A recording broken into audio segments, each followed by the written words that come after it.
कांग्रेस के घोषणा पत्र को लेकर सियासी बवाल मच गया है। पीएम मोदी ने कल राजस्थान के बांसवाड़ा में एक रैली के दौरान कहा था कि कांग्रेस का घोषणा पत्र कहता है कि वो माताओं बहनों के सोने का हिसाब करेंगे, उसकी जानकारी लेंगे और फिर उस संपत्ति को घुसपैठियों को बांट देंगे।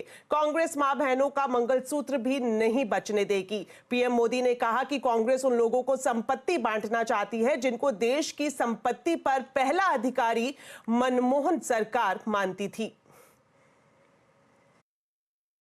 उन्होंने कहा है कि अगर कांग्रेस की सरकार बनेगी तो हर एक की प्रॉपर्टी का सर्वे किया जाएगा।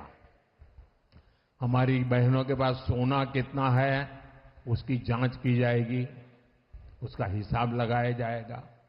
हमारे आदिवासी परिवारों में चांदी होती है, सिल्वर कितना है उसका हिसाब लगाया जाएगा। सरकारी मुलाजिमों के पास कितना जगह है, क्या है, पैसे कहाँ है, नौकरी कहाँ है, उसकी जांच की जाएगी।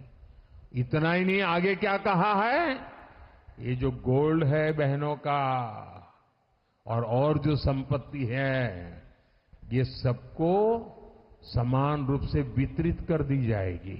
पहले जब उनकी सरकार थी उन्होंने कहा था कि देश की संपत्ति पर पहला अधिकार मुसलमानों का है। इसका मतलब ये संपत्ति इकट्ठी करके किसको बांटेंगे?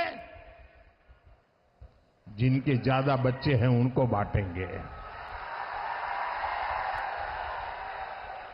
घुसपैठियों को बांटेंगे। वहीं कांग्रेस के मैनिफेस्टो पर गृह मंत्री अमित शाह ने भी निशाना साधा है। उन्होंने छत्तीसगढ़ में एक रैली के दौरान कहा कि कांग्रेस पार्टी को मिर्ची लगी है क्योंकि पीएम मोदी उनके घोषणा पत्र में सबकी संपत्ति का सर्वे कराने वाली बात कह रहे हैं। आज कांग्रेस पार्टी इसे लेकर पीएम मोदी पर सवाल उठा रही है। अमित शाह ने पूछा कि क्या कांग्रेस के घोषणा पत्र में सर्वे की बात नहीं है?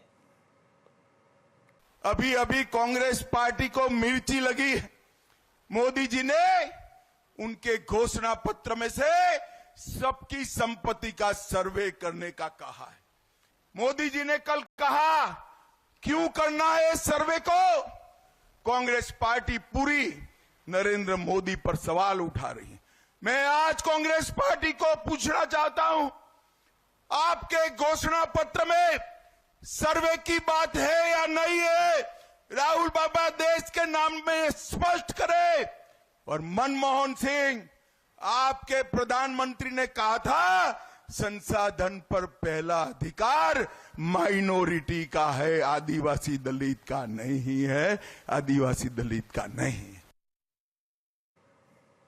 वहीं कांग्रेस के घोषणा पत्र पर पीएम मोदी के बयान के बाद कांग्रेस ने भी बीजेपी पर पलटवार किया है। राहुल गांधी ने एक्स पर पोस्ट किया है कि पहले चरण के मतदान में निराशा हाथ लगने के बाद नरेंद्र मोदी के झूठ का स्तर इतना गिर गया है कि घबराकर वो अब जनता को मुद्दों से भटकाना चाहते हैं। साथ ही उन्होंने ये भी कहा कि कांग्रेस का ये बयान लिखा है कि पीएम मोदी के पास चुनाव में गिनाने के लिए मुद्दे नहीं है।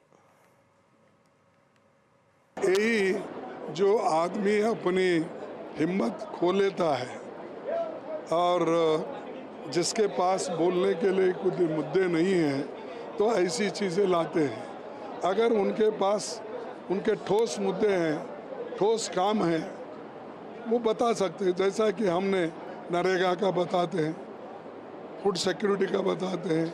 उनके पास कुछ नहीं बोलने के लिए, वो हमेशा कांग्रेस को टीका करते हैं या अपोजिशन।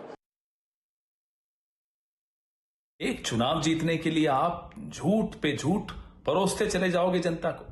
चलिए, आपकी गारंटियां झूठी, आपके जुमले झूठे, आपके वादे झूठे।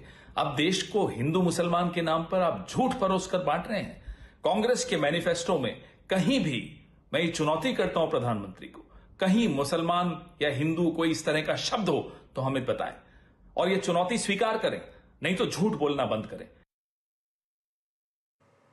इस बीच बीजेपी नेता अमित मालवीय ने एक्स पर कांग्रेस के मैनिफेस्टो के कुछ हिस्सों को हाईलाइट किया है और साथ में राहुल गांधी का वो बयान भी जारी किया है जिसमें वो आर्थिक सर्वे की बात कह रहे हैं।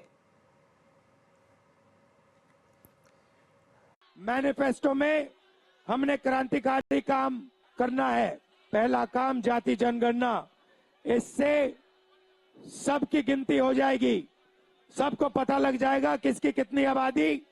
उसके बाद इकोनॉमिक सर्वे होगा।